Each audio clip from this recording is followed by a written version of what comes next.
तो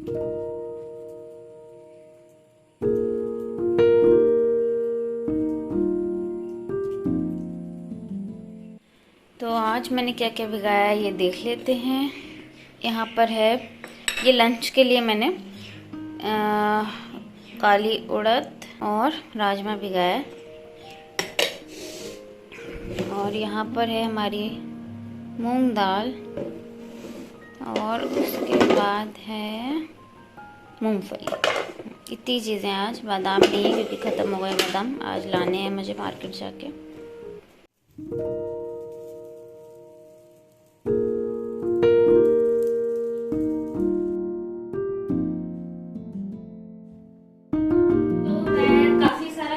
के आ चुकी हूँ, देव के स्कूल जाके वापस आ गई हूँ और अब मैं लंच की प्रिपरेशन कर रही हूँ। और जो दाल मैंने आप लोगों को दिखाई थी वही दाल बना रही हूँ मैं, राजमा और उड़द की दाल, मखानी वाली दाल होती है वो बना रही हूँ। लेकिन क्योंकि हम मक्खन तो डालेंगे नहीं तो मैं इसीलिए इसको दाल वीगनी कहती हूँ।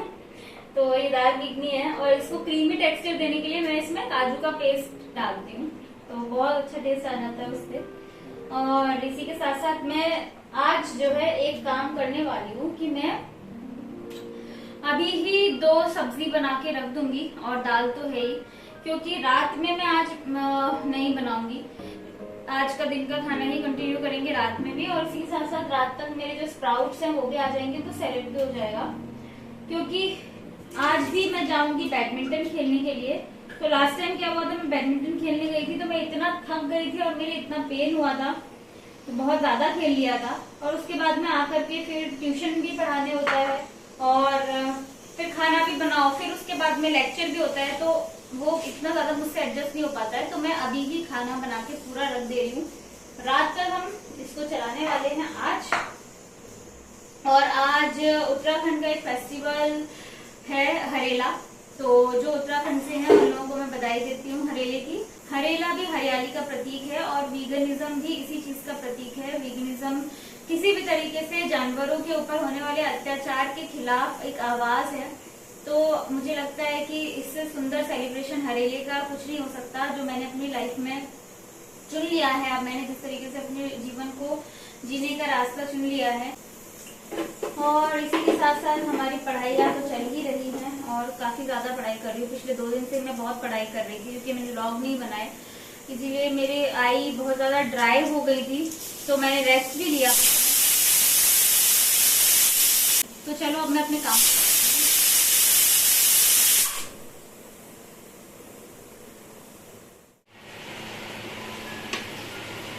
इतनी सुंदर दाल बॉईल हो चुकी है और अब इसमें हम तड़का लगाते हैं। दोस्तों ये दाल मेरी पक रही है, बस थोड़ा सा और ये हो जाएगी, फिर मैं इसमें डालूंगी ये जो काजू का पेस्ट अभी अभी मैंने बना के रखा है। और इसी के साथ साथ यहाँ पे आलू फ्राई हो रहे हैं और इसमें डालूंगी मैं ये है यहाँ की लोकल साग बोल सकते हैं, ढेकिया नाम है इसका। तो ये कोई भी नहीं जानता होगा, नॉर्थ वाले तो इसको बिल्कुल भी नहीं पहचानेंगे, असम वाले ही सिर्फ इसको पहचान पाएंगे ढेकिया साग को। तो फर्स्ट टाइम बना रही हूँ मैं इसको, और मेरी जो हेल्पर है वो मुझे बता के गई है कैसे बनाना है, तो उसके ही कहने पे मैंने लहसुन भुना है और आलू भून के फिर ये मैं इसमें डाल दूंगी और नमक मिर्च डाल दूंगी इसमें बस। और अब देखो भाई दाल है ये हमारी, और इस दाल में गया ये काजू का पेस्ट। ये काजू जो है ज़्यादा भीग नहीं पाए थे, इसीलिए थोड़ा थोड़ा काजू दाने जैसे हो रहे हैं, और इसको डालते ही ना जो मैजिक होता है, आप बस देखते जाओ इसके कलर को। दाल मखानी को ये बीट कर देती है और कुछ भी नहीं है इसमें, और कोई एनिमल प्रोडक्ट नहीं है इसमें। देखो दोस्तों, अभी तो मैं इसमें और काजू बचा है उसमें पानी मिला के इसमें और डालती हूँ। आज मेरा ट्राइपॉड नहीं मिल रहा है इसीलिए मैं ठीक से दिखा ही नहीं पाई चीज़ें आपको। और मैंने आलू तोरई की सब्ज़ी बना के रख ली है साइड। तो इस तरीके से खाना बहुत सारा मैंने बना दिया है जो मेरा रात तक भी चल सके। ये लो जी, इसमें गया ये ढेकियानु साग। मुझे कोई आइडिया नहीं है ये कैसा लगेगा।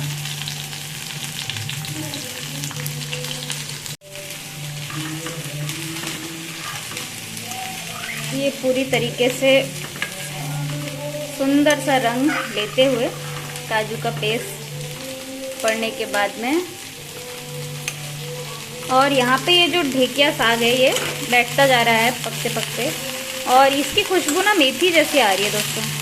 और वैसे मेरी हेल्पर को जितना भी पता है तो वो बोल रही थी कि मैडम इसको खाना, इसमें बहुत विटामिन है, बहुत विटामिन है, ऐसे बता रही थी मुझे कि ये बहुत पौष्टिक है। मतलब उसके कहने का मतलब ये था कि ये साग बहुत पौष्टिक है, इसको खाओ आप। तो वो काट के ये मेरे लिए गई है।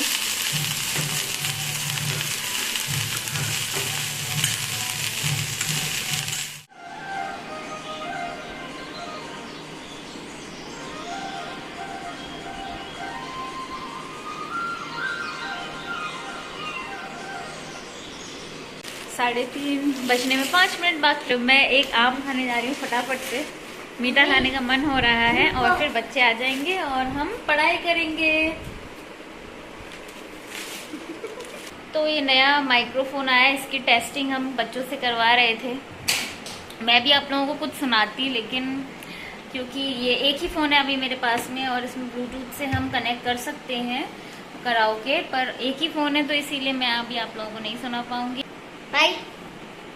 और मैं अब रेडी हो रही हूँ खेलने जाने के लिए। बच्चों को मैं पढ़ा चुकी हूँ।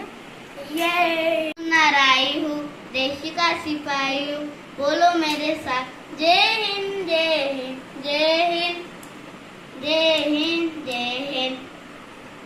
ना म्यूजिक सर ने आओ तुम आओ। तुम पेड़ लगाओ वाली गाना। हाँ वो वाला सुनाओ आप, पेड़ लगाओ सुनाओ।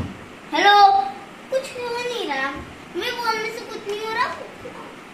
एक एक तुम पेड़ लगाओ तो तुम बाग लगा दोगे, एक एक तुम पेड़ लगाओ तो तुम बाग लगा दोगे, एक एक तुम ईंट जो तो तुम महल बना दोगे, एक एक तुम ईंट जो तो तुम महल बना दोगे, एक एक तुम पैसा जो तो बन जाओगे धनवान, एक एक तुम पैसा जो तो बन जाओगे धनवान, एक एक तुम अक्षर पढ़ो तो बन जाओगे धनवान, एक एक तुम अक्षर पढ़ो तो बन जाओगे धनवान, एक एक एक एक एक एक एक एक तुम पेड़ लगाओ। तो मैं बैडमिंटन खेल के आ चुकी हूँ और आप लोग मेरा मुंह देख सकते हैं। मुझे इतनी हंसी आती है जब मैं खेल के या कोई भी एक्सरसाइज वगैरह करने के बाद आती हूँ और मेरा मुंह एकदम लाल बंदर जैसा हो जाता है, एकदम लाल। तो अब मैं फ्रेश होती हूँ और सबसे अच्छी बात कि आज मुझे डिनर नहीं बनाना है, मैंने सब कुछ बना के रखा हुआ है, सिर्फ रोटी बनानी है और सैलेड बनाऊंगी क्योंकि मूंगफली और मूंग दाल पड़े हुए हैं, तो वो अच्छा सा हेल्दी सा सैलेड खाएंगे। और मैं फ्रेश होने जा रही हूँ क्योंकि थोड़ी देर में नेक्स्ट बैच ऑफ स्टूडेंट्स मेरे आने वाले हैं, तो पहले मैं उनको पढ़ा लेती हूँ। तो बच्चों को पढ़ा के मैं आ गई हूँ अब किचन में और मैंने हेड वॉश भी कर लिया था क्योंकि इतना मुझे स्वेटिंग हो गई थी। तो अब मैंने निकाल लिए हैं जो मेरे स्प्राउट्स थे, मूंग दाल, और ये मुझे इतने अच्छे लगने लगे हैं ना। और हमारी प्यारी प्यारी मूंगफलियां, इनको फिर धोना पड़ेगा और इनका मैं बनाने वाली हूँ मिला करके। वैसे पूरी तो यूज नहीं हो पाएंगी, ये काफी सारा है, कल भी चल जाएगा, कल के लिए भी यूज हो जाएगा। तो मैं इनका सैलेड बनाती हूँ। बस इनको मिला के प्याज टमाटर कट करेंगे, नींबू निचोड़ेंगे और काला नमक डालेंगे और हो जाएगा।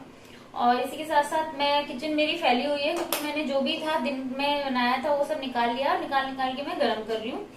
और सबसे पहले मैं देव को खिला के आ रही हूँ, इसलिए मैंने एक रोटी बना ली है फिलहाल, ताकि मैं देव को खिला के आ जाऊँ, फिर मैं आराम से अपना धीरे धीरे सैलेड बनाऊंगी, खाऊंगी। और सैलेड फिर हम लोगों के संग में देव भी खा लेता है, पर फिलहाल उसको भूख बहुत तेज लग रही है, इसीलिए मैं उसको फटाफट खिला के आ जाती हूँ। तो कुछ ऐसा चल रहा है अभी। तो मैं ले आई हूँ अपना सैलेड, इसमें है मूंगफली, स्प्राउट्स मूंग दाल वाला, प्याज टमाटर नींबू निचोड़ के डाला हुआ है, हरी मिर्च काटी हुई है, और इसके साथ साथ में थोड़ा थोड़ा मिक्स करके ये वाली नमकीन, और इसके साथ में थोड़ी देर, क्योंकि अभी मेरे पास टाइम है, तो मैं लैपटॉप में देख रही हूँ महाराज मूवी जो नेटफ्लिक्स में आई है अभी। सो मैं थोड़ी देर ये मूवी देखूंगी, अपना खाना भी इंजॉय करूंगी और उसके बाद में अपना लेक्चर अटेंड करूंगी। तो और तब तक आप लोग वीगनिज्म को और समझिए, उसके और करीब आइए, उससे दूर मत भागिए। और इसको थोड़ा सा हम पॉज कर लेते हैं, क्योंकि जहाँ पर भी ये बात होने लगती है वहाँ पर मेरा दिल फिर से बोलने लगता है कि हाँ बात करनी है। तो वीगनिज्म कोई मजाक नहीं है दोस्तों, वो एक डाइटरी ऑप्शन भी नहीं है। वीगनिज्म जानवरों के हक की लड़ाई है, उनको भी दर्द महसूस होता है। और जिस तरीके से अब जानवरों के साथ में इतनी ज़्यादा क्रूरता हो रही है हमारे खाने के लिए, हमारे पहनने के लिए, उसको रुकना ज़रूरी है। इसीलिए ये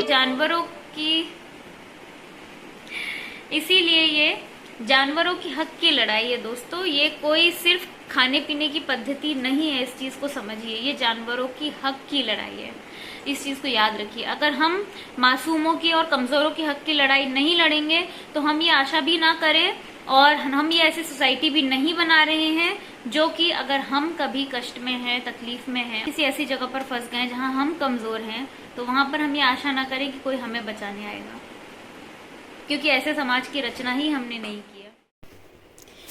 तो दोस्तों मेरा लेक्चर स्टार्ट हो चुका है और हम पढ़ रहे हैं आज कठोपनिषद। कठोपनिषद का आज जो श्लोक हम पढ़ रहे हैं, हर दिन सिर्फ एक ही श्लोक लेते हैं हम जो भी किताब पढ़ते हैं उसका। तो आज जो हम पढ़ रहे हैं इसमें यमराज ने नचिकेता को बहुत प्रलोभन दिए कि तुम ये ज्ञान व्यान छोड़ो, तुम धन ले लो, तुम यश ले लो, वैभव ले लो।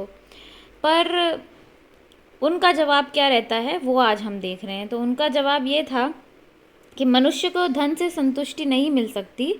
जहाँ हमें आपके दुर्लभ दर्शन की प्राप्ति हो गई है वहाँ धन तो हम उपलब्ध कर ही लेंगे। जब तक आप यमपुरी का शासन करते रहेंगे तब तक हम जीवित ही रहेंगे, पर हमारा प्रार्थनीय वर तो वह आत्मज्ञान से संबंधित ही है। तो उन्होंने सारे प्रलोभनों को, धन को, यश को ठुकराते हुए, सब तरीके की सुख सुविधाओं के लालच को ठुकराते हुए सिर्फ यही बोला है कि ये सब छोड़ो, ये सब तो मिल ही जाएगा, चाहिए होगा तो, पर चाहिए तो सिर्फ आत्मज्ञान ही, वही बताइए, वही ज्ञान दीजिए। लेकिन आजकल की दुनिया में अगर हम देखें तो उसके बाद में जो आचार्य जी ने इसके ऊपर हमें समझाया कि लोग धन के पीछे ही भाग रहे हैं। तो धन के पीछे कमज़ोर आदमी ही भागता है, और जिसे ये पता ही नहीं कि धन क्यों कमाना है और धन कहाँ खर्च करना है, वो कभी भी शांत नहीं रह सकता। असली बात पैसे कमाना नहीं है, असली बात है कि हम खुद को समझें। आत्मज्ञान से जो भी फिर हम कर्म करेंगे वो अच्छा ही होगा। और अगर फिर लगता है कि धन कमाने की भी ज़रूरत है, कुछ ऐसा सार्थक काम मिल गया है कि उसमें धन की ज़रूरत पड़ रही है उस सुंदर काम को अंजाम देने के लिए, तो हम वो भी करेंगे फिर, तो उससे भी पीछे हम नहीं हटेंगे। और अगर लगता है कि ज़रूरत नहीं है तो हम धन के पीछे बेकार में अपना जीवन व्यर्थ नहीं करें। और जिनके पास धन नहीं भी है वे लोग भी इस ही रेस में दौड़ रहे हैं कि हमें भी धन कमाना है।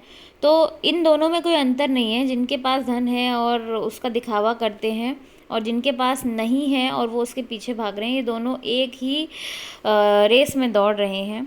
अलग सिर्फ वो है जो आत्मज्ञानी है। आत्मज्ञानी है तो वो ये जानता है कि उसको यश क्यों चाहिए, उसको धन क्यों चाहिए, उसको संबंध अपनी ज़िंदगी में कैसे रखने हैं, वो सब चीज़ पहले आत्मज्ञान से अर्जित करेगा उस समझ को, और उसके बाद में फ़ैसला लेगा कि अब क्या करना ज़रूरी है, किस तरीके से जीवन को आगे लेके चलना ज़रूरी है। वो सिर्फ चीज़ के पीछे नहीं भागेगा, वो देखेगा कि ज़रूरत किस चीज़ की है, उसके हिसाब से फिर वो अपने कार्य करेगा।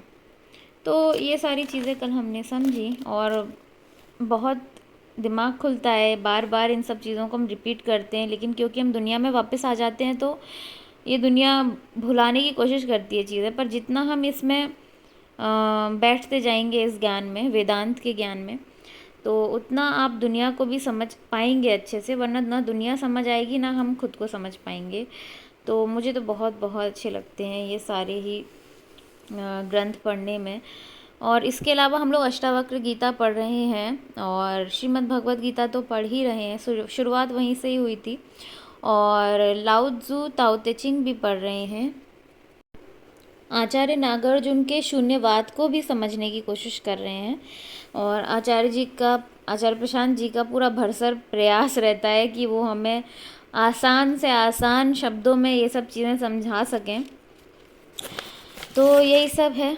और इसके बाद में ये जो मैं नोट्स बनाती हूँ, ये नोट्स को हम ऐप पे अपलोड कर देते हैं जो हमने आज समझा है। रिफ्लेक्शंस भी बहुत से लोग शेयर करते हैं, मैं भी पहले करती थी पर अब नहीं कर पाती हूँ क्योंकि थोड़ी सी प्रॉब्लम हो जाती है मुझे ज़्यादा देर तक जागने की वजह से। तो इसीलिए मैं ये लेक्चर अटेंड करने के बाद में जो दूसरों के रिफ्लेक्शंस हैं वो मैं सुनती रहती हूँ आँख बंद करके, पर मैं अपने नहीं दे पाती हूँ। तो चलो अब मैं कल आप लोगों से मिलती हूँ। तब तक के लिए साधुवाद, और इसी तरीके से आप लोग भी अपने जीवन में आगे बढ़ते रहिए। धन्यवाद।